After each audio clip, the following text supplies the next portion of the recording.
Good evening, everybody. Today is Monday, July 19th, 2021, and this is a regular Moscow City Council meeting.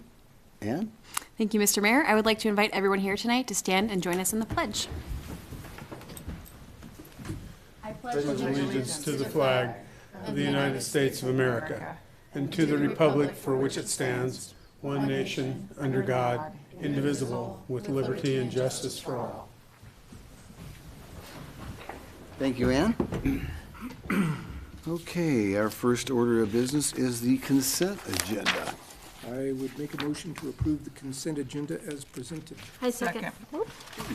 Maureen beat me. Okay, Maureen, you got it. We got a motion by Art and a second by Maureen to approve the consent agenda as it is such. I will start with Ann. Aye. Art. Aye. Sandra. Aye. Gina. Aye. And Maureen. Aye. Okay. That we will move on to item number 2, which is staff recognition report. Gary, do you have something for us this evening, sir? Sir, Deputy City Supervisor Tyler Palmer has a presentation he would like to make this evening. Okay. Hello, Tyler. Good evening, Mr. Mayor, Council. Happy to be here this evening. This evening we are going to be presenting the Public Works Employee of the Year Award, which is something that we've presented for the last 5 years.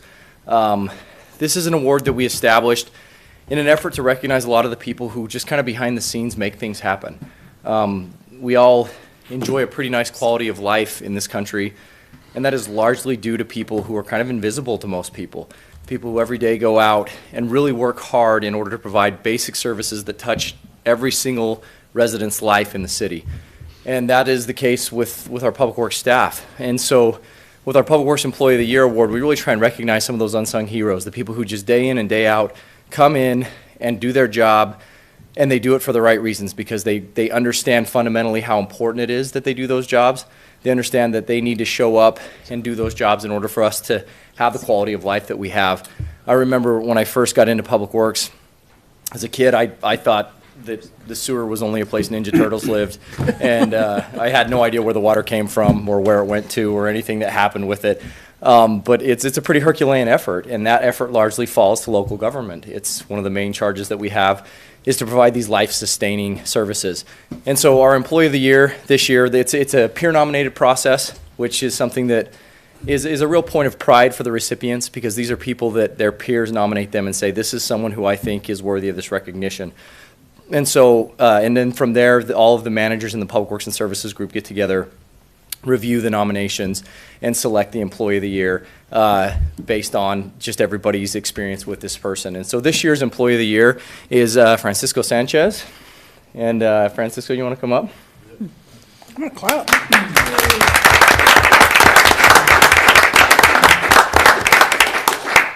So Francisco, he works in our conveyance division for our water reclamation and reuse department.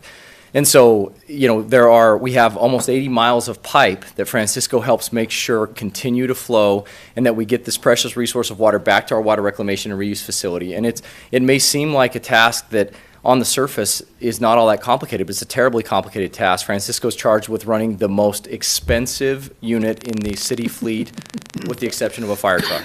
It's our jet truck. We have a very complicated video inspection truck. We have lift stations and booster stations and pumps and a lot of things that Francisco has to learn. In addition, in order to become an operator in this division, it takes over 1,600 hours of experience just to take the level 1 test. And Francisco is moving on to his level 2 test this fall. And he's just been an impeccable city employee. He's one of those people that just shows up, does his job day in, day out. The comments that were made in Francisco's nomination were things like that. It was that Francisco has a positive attitude, understands his impact, and he just shows up and does his job every single day. And we couldn't appreciate him more, and the city of Moscow is lucky to have people like Francisco. So, Welcome, Francisco. No,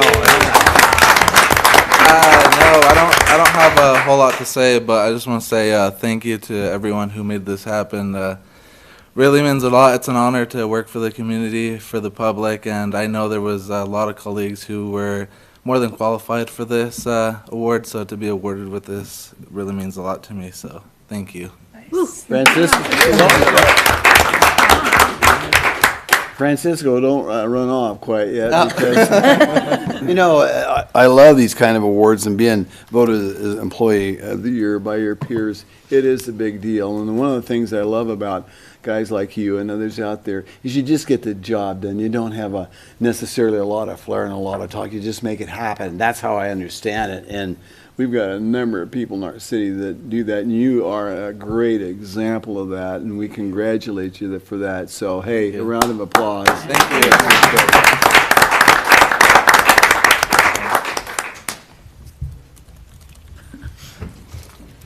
That's always fun, starting a meeting off like that. It's one of my favorite things to be able to do, and it is terrific. Our employees are absolutely awesome. Any other staff recognition, No, sir. Gary?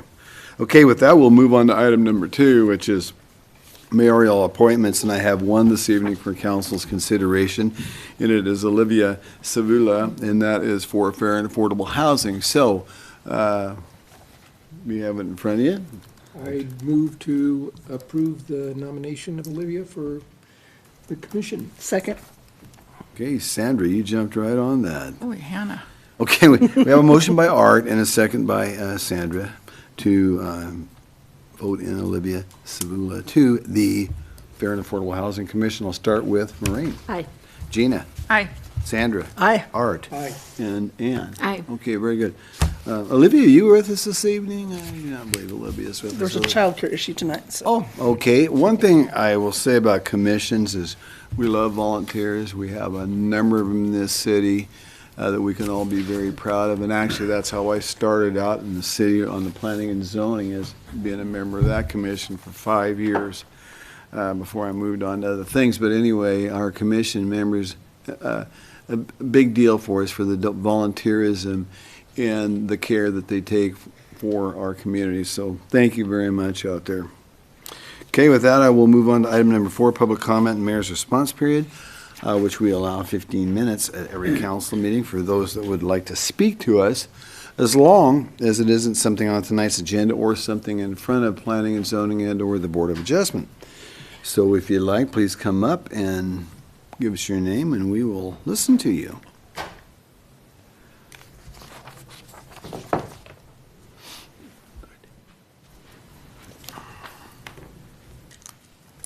Hello, my name is Lydia McRoberts, and this year I'll be working in ASUI as the Director of Legislative Affairs. So part of that is just like reaching out to the community. So I'm really just here tonight to get myself into a rhythm of coming to these more often. I'm no stranger to city council meetings. I'm from Lewiston. I went to them all the time in Lewiston. So city government is very important to me. A project that I plan on working with President Mai and Vice President Hedinga this year is on voter registration, because I know there's a city election coming up in November, and so I really want to get more students involved in that. And I want to help register them to vote here, so if they're not registered to vote already in their home counties. So I will you'll for sure be seeing me more often, and I'd also love to work with any of you guys on student issues if that ever comes up. Thank you. Well, Lydia, that's very nice, and of course, welcome to our council meetings anytime you wish. They're always the first Monday and third Monday of the month, with the exception of a holiday that could change it a little bit, but we welcome to have you with us, so. Thank you. Thank you.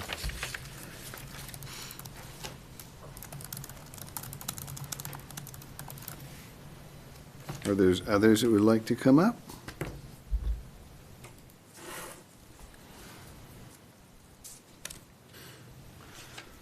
Okay, well, with that, we will move on to item number 5, which is a confirmation appointment of Bill Belknap as city supervisor.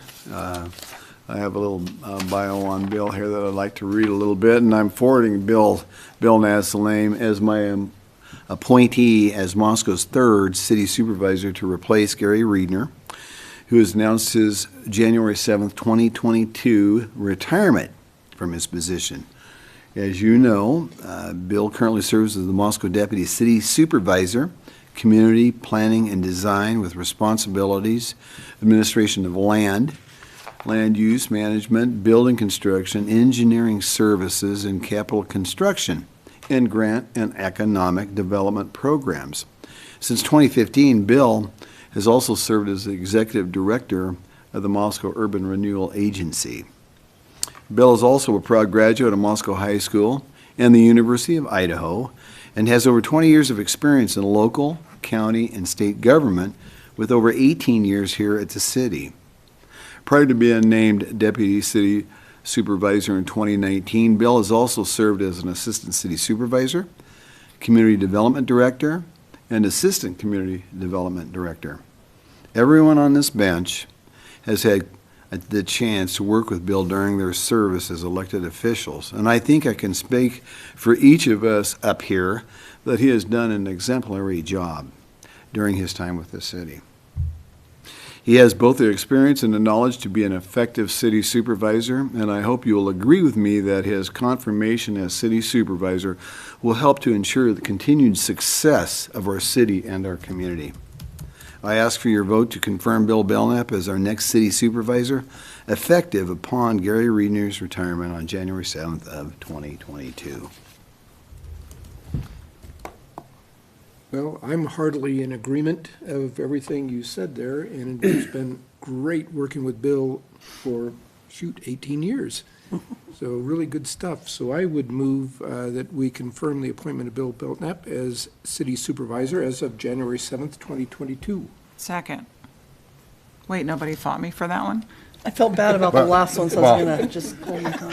It sounded like I got the first one, she got the second, you got the third The one. left side of me over here is jumping right in, so, well, okay, we have a motion by Art and a second by Gina to approve Bill Belknap's name as the next city supervisor effective upon Gary Reedner's retirement on January 7th of 2022, and I will start the roll with Maureen, Aye. Gina, Aye. Sandra. Aye. Art. Aye. And Ann. Aye. Well, congratulations, Bill.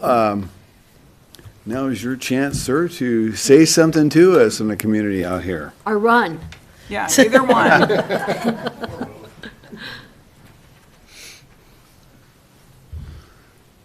Just a few comments. Thank you, Your Honor and counselors. I am humbled and honored by your trust you have expressed in me through this appointment. It has been my pleasure to serve this community for almost 19 years, coming up here in September, through the various capacities that I have.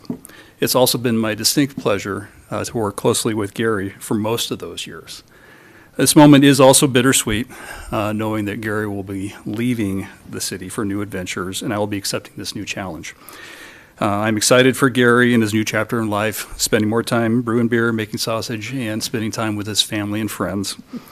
As I've shared with many of you privately, I would have been pleased if Gary would have stayed here for another 8 years to my retirement, but somehow he had disagreed with that. I understand I've got some pretty big shoes to fill, but as one council member relayed to me, sometimes duty calls. I would also like to thank my wife and family for their love and support. This was a team decision, as I know that this will place more demands upon my time and my attention. I'm excited to continue to work with all of my coworkers here at the city, to continue and build upon the great example of service, excellence, and commitment that Gary has demonstrated over the last 27 years. Thank you again for your confidence and trust, and I look forward to continuing to work with all of you in service to our community. Welcome, thank you, Bill.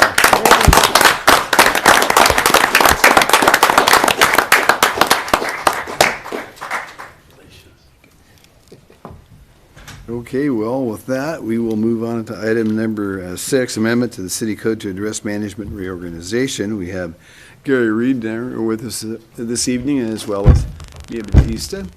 So Gary, you will have the podium, sir. Thank you, Your Honor.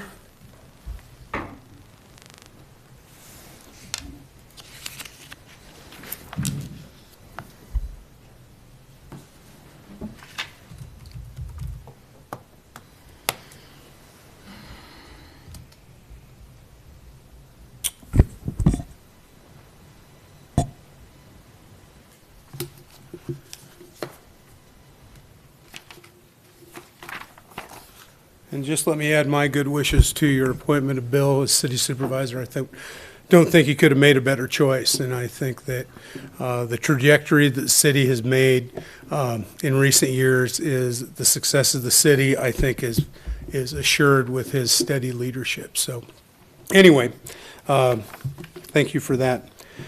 Okay, so what we are here to talk about this evening is city management reorganization. And I won't bore you with the, however, 47-page ordinance that you have before you.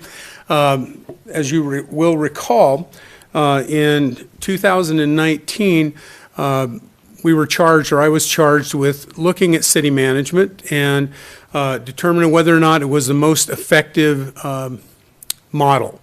Our city management is set up by ordinance, and some positions are included in the ordinance, some positions are not included in the ordinance. But they had one, I guess, universal, and this is too small to read, but this is the position of city supervisor. All of these positions below are department heads or an assistant city supervisor that reported to the city supervisor. That does not count the staff for the administration office. What it turns out to be is that you have a very broad, flat organization, which is good in some respects. However, it does tend to concentrate a lot of operational authority in one person. So the mayor charged me with taking a look at different organizations. We engaged staff to help take a look at that. And on October 7th of 2019, brought this organizational chart to the council. And council passed a resolution at that time authorizing staff to move forward with it. And again, it's fairly small, and I apologize for that. But one thing I wanted to make sure of is that everybody understands that the mayor and city council are not ceding any authority to staff that is not already in place by ordinance or law. So the mayor... Could you, and I don't want to I'm sorry about interrupting, go back for just a minute to that previous chart. When I became mayor 8 years ago, and this is something I talked to Gary, I said, there's nobody in God's green earth could ever be in charge of all those folks down there and really have a clear vision of what's going on. And that was kind of the crust of, we need to take a look at the organization, and management structure does need to change. And so that was a big thing for me, because I didn't see how anybody could possibly do that without a number of different things. We're going to talk about secession here coming up in a little bit, but I just wanted to point that out, Gary, so please go ahead and continue. You. And as you can see, it's just not as efficient of a model. So the model that we proposed to council retained the city supervisor as the overall operational, the COO, if you would, Chief Operating Officer of the city. The mayor, of course, holds the executive authority, while the council holds the policy-making and legislative authority. So if you go down the organizational chart, you'll see that there are three additional, not additional positions, reclassified positions. Deputy City Supervisor for Community Planning and Design, which is Bill's position. Deputy City Supervisor for Public Works and Services, which is Tyler's position. And Deputy City Supervisor for Recreation, Culture, and Employee Services, which is Jen Piffner's position. The idea was to form 4 distinct work groups. So you've got community planning and design that combines engineering and community development, grants, and building safety. The reason for that is to try and increase communication between those departments and make sure there's a unified vision and unified leadership. The deputy city supervisors, of course, are supervised by the city supervisor position. Deputy City Supervisor for Public Works and Services was set up to have all of the enterprise funds, the Fleet Fund, and the Streets Fund. Fleet, of course, is an internal service fund. Streets is a special revenue fund, and the rest are enterprise funds. At that time, the sanitation department was actually answered to a hybrid of administration and finance. And that just happened to be the case because my predecessor, William A. Smith, supervised sanitation. So naturally, I supervised sanitation. And then there were so many rates and different things like that. The finance director at that time took that over. But it makes sense to have that position classified or under the same supervision as all other city utilities. Then we have the Deputy City Supervisor for Recreation, Culture, and Employee Services. As Jen likes to say, this is the fun division or fun group. So you got Parks and Recreation, Community Events and Arts on the Recreation and Culture. And then on the general fund side of the house, you've got Human Resources. So what we've got is, it's a bit of a hybrid. Jen also serves as Human Resources Director, so combining that as well seemed to make good sense. Okay, going over to departments that the city supervisor still manages. It's called the Administration, Finance, and Public Safety Group. So you've got police, which is always, of course, all of these positions have been under the direct supervision of the city supervisor in the past. Police and fire seem to go together, obviously. Having them answer to a deputy city supervisor didn't seem to blend with the other duties, so those were retained. You'll also notice that all of these positions here are department heads. You'll notice in these positions there are no department heads through natural attrition, retirements, that sort of thing. The individual divisions, if you will, are managed by managers now, so they don't have department heads. On this side of the house, police still has a department head, the police chief, fire chief's the department head. Mia, as the city attorney, manages the legal department and is a department head. Sarah Banks, our finance director, and then Jesse Flowers, our information systems director. So what this has done is unified and clarified a lot of the city groups. They work together very well. The executive team, which would be the deputy city supervisors and the city supervisor, meet regularly to talk about citywide operational policy, and it has worked very well so far. It has allowed me to take some of the task sort of issues off my desk and move those to deputy city supervisor positions, because they're the operational folks, allowing me to focus more on mayor-council relations and some of the more general oversight of operations. Anyway, council approved this. There was one change from the October 7th of 2019 proposal, and that is information systems was under the Recreation, Culture, and Employee Services group, but was shifted over to the city supervisor, administration, finance, and public safety after that. So that is an internal service fund as well. When council directed us to go ahead and implement this proposal, we did. And at that time, we indicated, council passed a resolution, we indicated that we wanted to see how it shook out, but would be coming to you with an ordinance that would change the city code for those positions that are no longer with the city. Parks and Rec Director position, Public Works Director position, Community Development Director position. And the reason is that if those positions no longer exist, they no longer have to be in the city code. So throughout the code, there are sprinklings of different sections that talk about what the Public Works Director would do. Public Works Director would approve some permits, or the Community Development Director would have some authority over some process. So this ordinance, Mia went through our entire code and called out each of those situations and reduced those to essentially a staff member appointed to fill that role. So they aren't tied to a certain position anymore. So that is what, now we still have city engineer position that is called out in the code, and the city engineer is not the Public Works Director. That is an engineer who manages the engineering division, which is Scott Bontrager.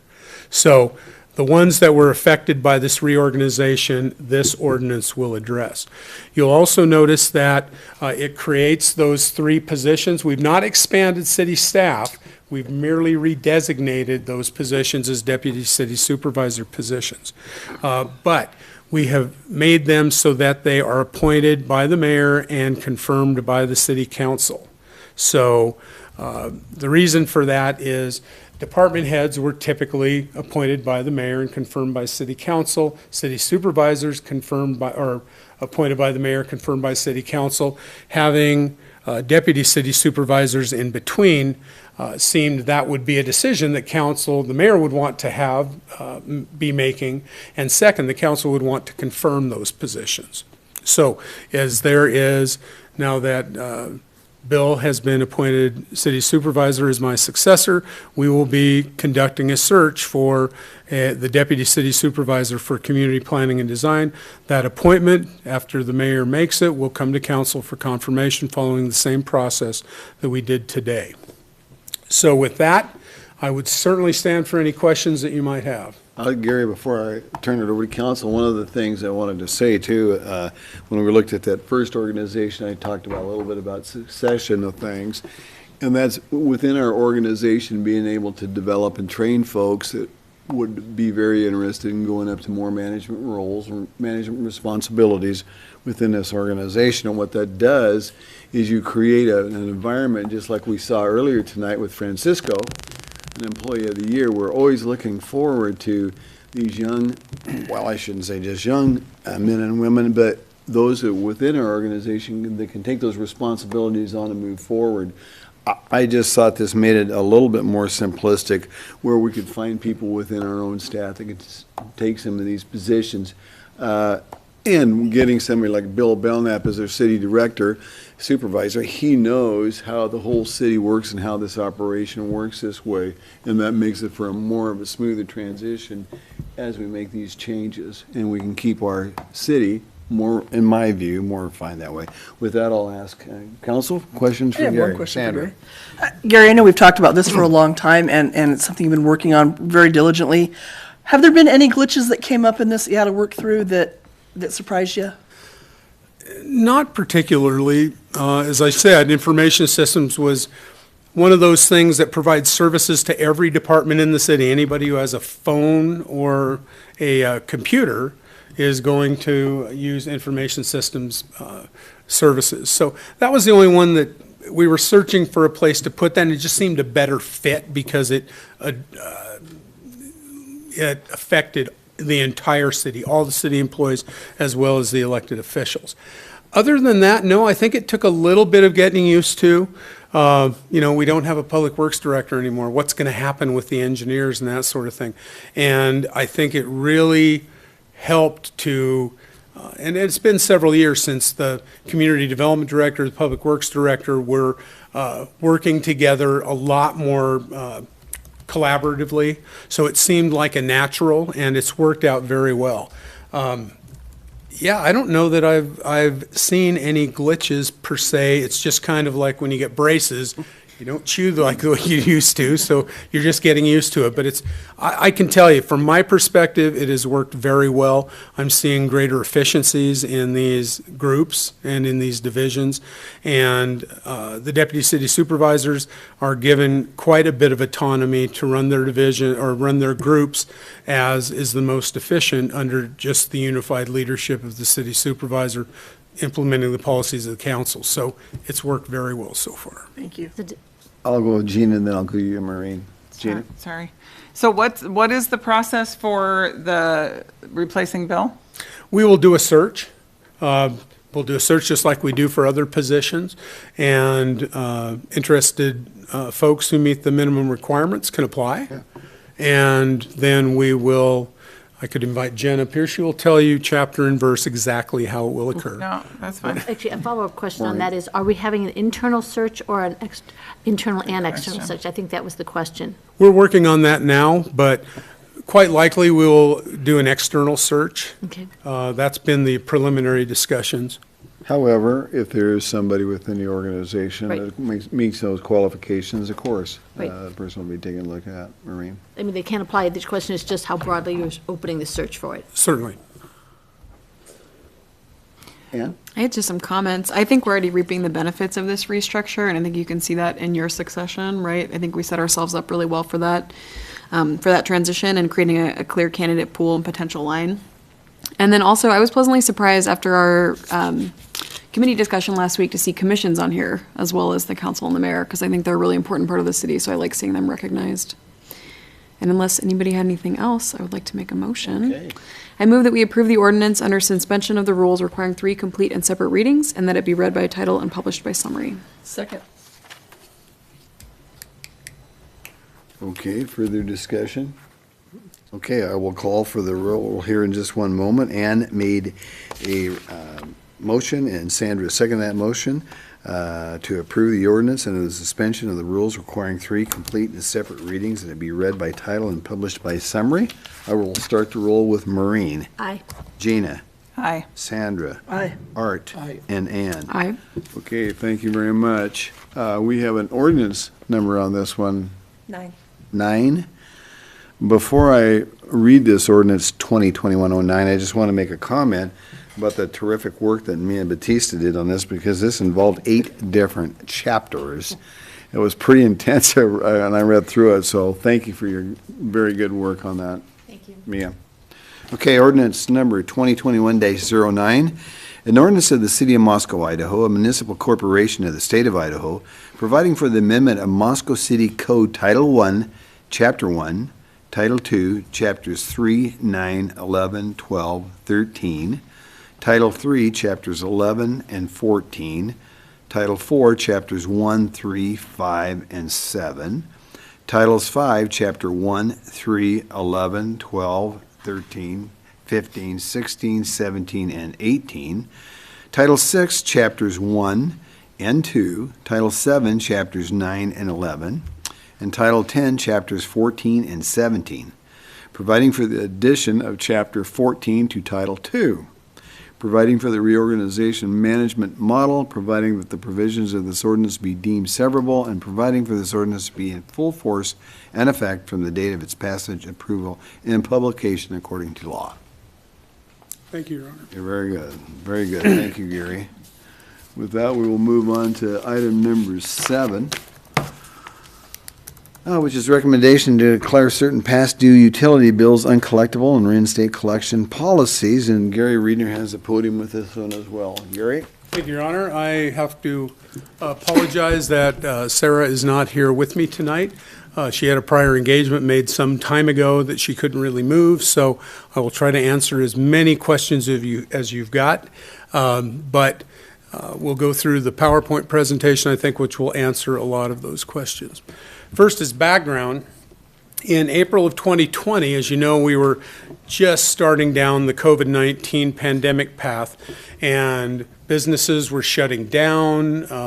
There was generally unrest in the community as to where we were going to go from here, and what the financial effect was going to be, and so on and so forth. So at that time, Council asked staff to prepare some recommendations on how we could assist the public. And one of those things was, well, Council could have authorized paying utility bills, having the city absorb utility bills. The trouble with that is you have capital plans, operational costs, those sorts of things, and even a 1-month forgiveness of a utility bill for all the city utilities is well in excess of $1 million. So that's a lot of money to lose that much at one time. So at that time, Council asked us to look into, well, we really don't want people who can't afford to, they don't have the money, they've been laid off. How can we help them? Could we suspend our shut-off policy? So city suspended that past due utility late fees and water shut-off policies, our regular collection type procedures. So we usually carry a fairly significant amount of unpaid past due utility bills. Part of that was due to our previous long-standing practice of allowing tenants to start utilities for rental properties. And that caused confusion because your utility bill lags 30 days before it becomes past due. When you have situations, you might have somebody who actually moves out of town, no forwarding address, and you're trying to collect a $250 utility bill from them. So we started using bill collection agencies, those sorts of things with I guess, mixed success. So at any rate, council directed that we suspend those practices, which we did. And so up until today, late fees are not being utilized, shut-offs are not occurring, and so it's time for us, or at least our recommendation is we return to those practices. Now, in 2020 and 2021, Council had authorized us to move forward with new enterprise-wide financial software.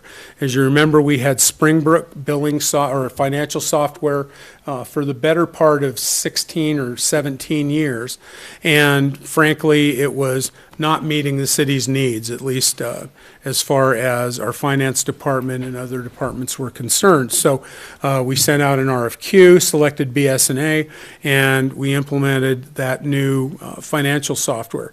It has been nothing short of miraculous. It's easier to deal with. It's not as intuitive as I would like, but I'm of a different generation. So it works really well, and it's made it easier to deal with. Well, one of the things as we're cutting over from Springbrook to BS&A, which we did this spring, the recommendation was that you should go ahead and determine how we are going to bill. As you know, the landlord-tenant issue, that's the common vernacular for whether or not property owners were going to be responsible for utility bills, which our code has always authorized, but our practice has never been to hold property owners ultimately responsible. In addition, you recall Mia's memo and her presentation that we needed to be in privity of contract, meaning we had to have a direct relationship with the property owners in order to collect past due utility bills. So council changed that process on February 16th of this year. Resolution 2021-01, which essentially said that from this date forward, there is a process, and I put that documentation that council approved in February in your packets, just to remind you that we now have a series of agreements by which if you want utility service to your property, whether you're renting it or living in it, then you need to sign an agreement with the city. We also have a process by which the landlord can authorize the tenant to pay the utility bill, but it does not relieve the property owner from the ultimate responsibility if the tenant moves on. So that was implemented for the March 2021 billing cycle. And I'm not going to go out too far on a limb and say that was the official close of COVID, because it certainly is not. But at that time, things around the state were loosening a little bit. Council was considering removing the mask mandate, or excuse me, the social distancing face covering mandate. And so at that time, we revisited, okay, when should we be restarting these utility bills? And it seemed to make sense for us to do that for the March 2021 billing cycle. So, as of, I think it was last week, no, it was before committee, the amount of unpaid past due utility bills incurred prior or accrued prior to March of 2021 billing cycle was $143,054, which actually is less than we had anticipated. People were actually really good about whether they had stimulus money or whatever it was, to making sure that their utilities were current. And so these, the 143,000 represents some utility bills that are very old, because as you recall, we didn't collect those existing past due utility bills as of March or April of 2020. So some of these are extremely old. So, and with these, we are not in privity of contract with the landlords, or excuse me, the property owners. So you still have the issues with collecting them from the tenants of these properties as well. So the proposal is that council declare uncollectible those utility bills that were in effect or incurred and accrued prior to March of 2021 in the amount of $143,054. Now, what does that mean exactly? What it means is that that amount of money will be determined to be uncollectible. They will be credited against, and I don't know that I'm using that term in the financial sense, but it will be offset with revenues for this current year. So we'll have to show $143,054 of uncollectibles, and then that will reduce our revenues by that amount as well. Now, where does that go and who is being helped? Because one of the reasons that the council wanted to do this in the first place was to help those people who are financially strapped during COVID. Okay, this is who it will help. 61.5% of that $143,000 or $87,960 represents residential past due utility bills. Okay, so residents are being assisted. Then you've got 29.8% of commercial bills, or the amount of $42,576. So that assists certain businesses who were falling behind. Multifamily actually has a very good percent of, or low percent of unpaid past due utility bills, but still it's about $9,500. And then we have sewer only for those services. We have people who are at the outskirts of town who, for health reasons, have been allowed to hook up to sewer. Some of those, I'm sure, in the southeast Moscow sewer district, which we don't provide water to, but we provide sewer under contract and agreement with them. Now, these are not, we have not, you don't have a list of these in your packet because we didn't want to put people's names out there. It just didn't seem to make any sense. And again, where is this going to be credited against? So the water utility represents 34.3% of that $143,000, or $49,003. Sewer, 43.8%, representing $62,622. Sanitation, 20% at $28,677, and street light at a very small 1.9% at $2,520. So that means that the respective revenues for 2021, FY 2021, will be reduced by these amounts. What it will also do is it will, if council authorizes us to move forward, is it will, and I think that's my end of my slide, if council authorizes us to move forward with this, what it does is it makes a clean break between the property owner ultimate responsibility for utility bills from when that was not the case. So that is the basics of the presentation. Those numbers have been submitted by finance. I want to thank Renee Tack, Sherry Wynn, and all the people downstairs, Sarah Banks, who put all those numbers together for us.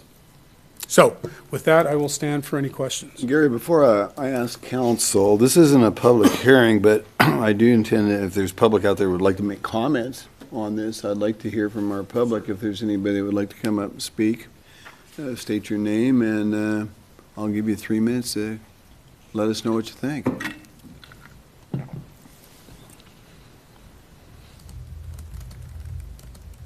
Okay, well, I'll turn it over to council. Art.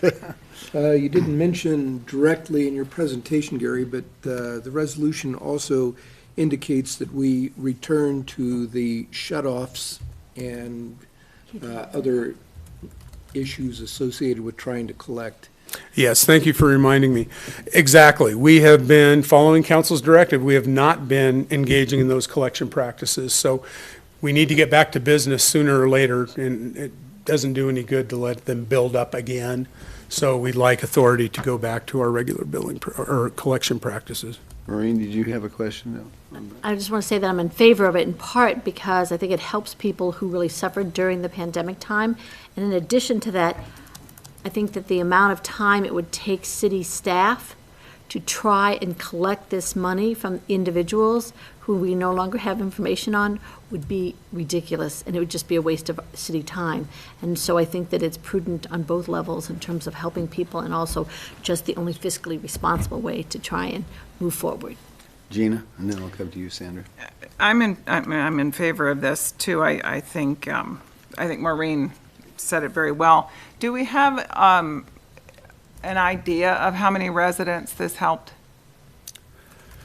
I saw the list, but I did not count them up, Gina, I'm sorry. I can tell you it is in the hundreds. In the 100s or the 500s? Maybe we should follow up with that in just I the certainly number. can, but Okay. yeah, I don't have an exact count, I'm sorry. That's okay. Sandra? I am in favor of this, and I feel, I have to say, also a little bad for those that really were struggling so hard, and they made it a point to make those payments. And this was something that was hard when we were talking about this earlier. And so, I mean, all we can really say is thanks to all those who really did come out and do that, because of course it was hard.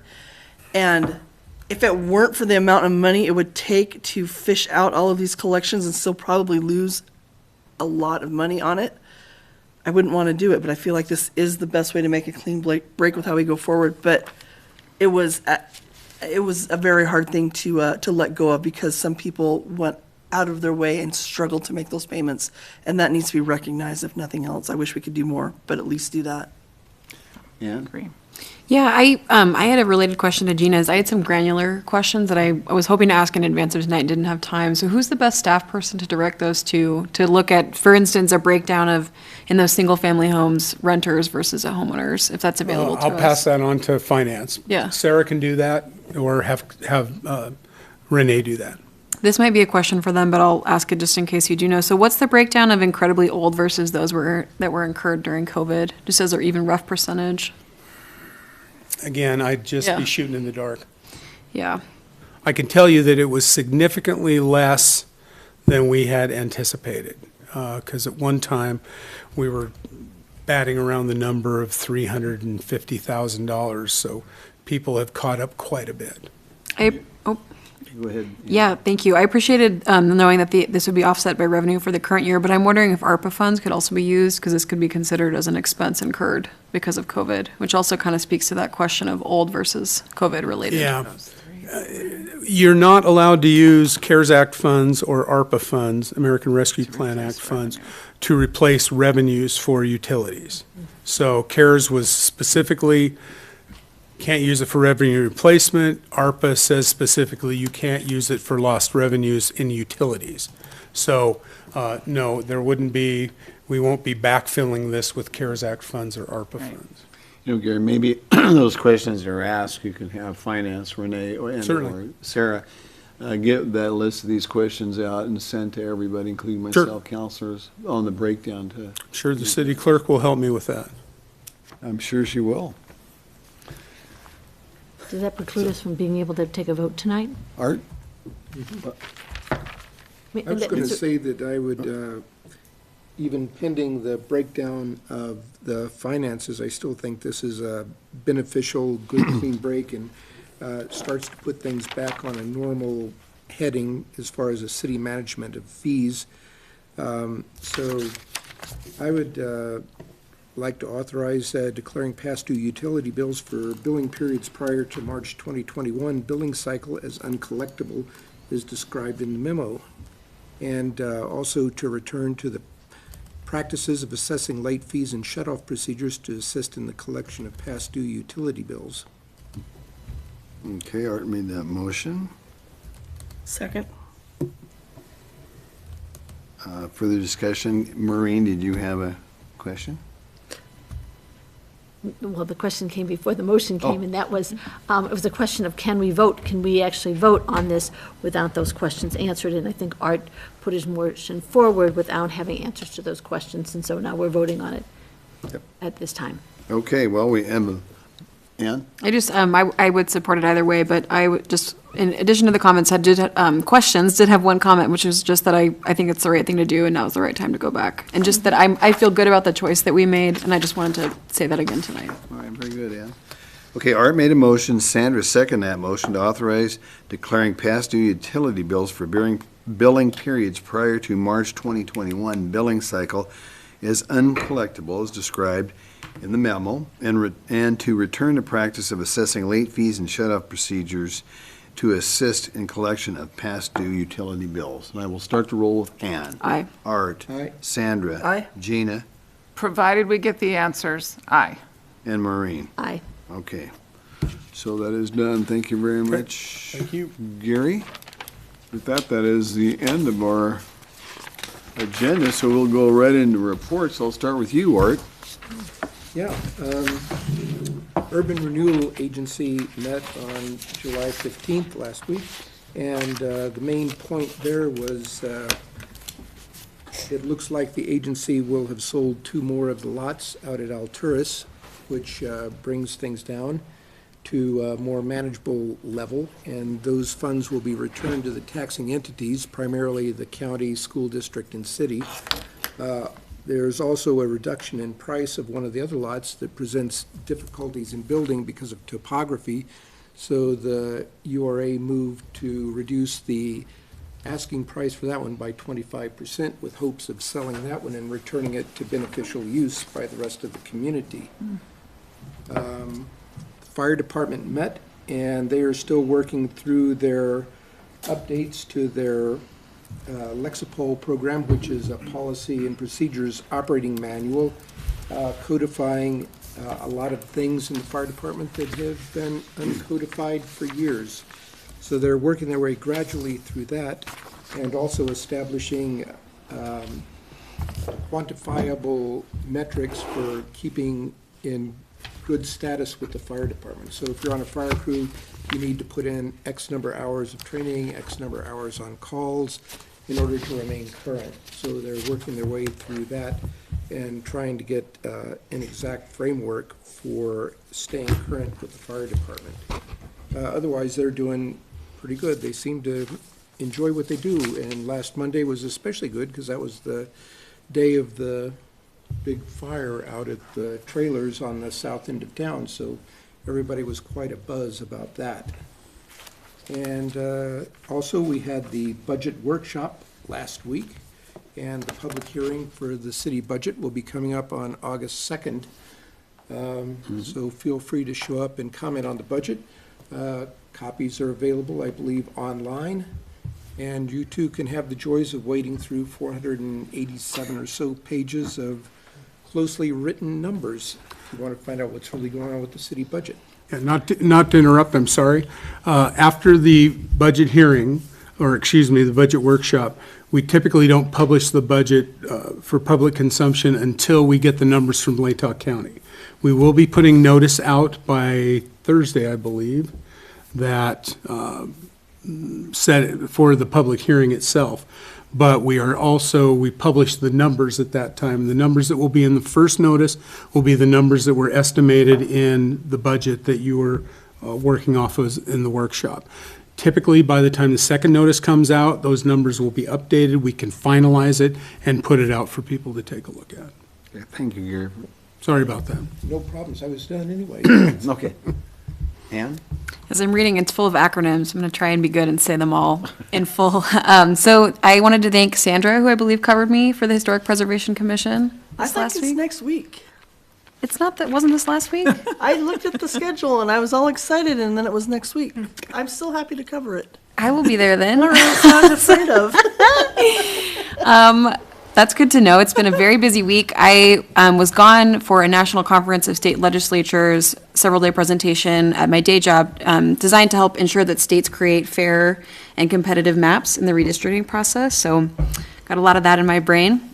And then for Palouse Knowledge Corridor, so the executive director position for that organization is open and online. It falls under the WSU umbrella and is posted to their website. So if anybody knows anybody that they would like to pass the opening to, I would love to provide the link for that, as a lot of people know. Met, and we are, so that was July 8th. They are working through the bicycle, e-scooter, e-bike licensing requirements still.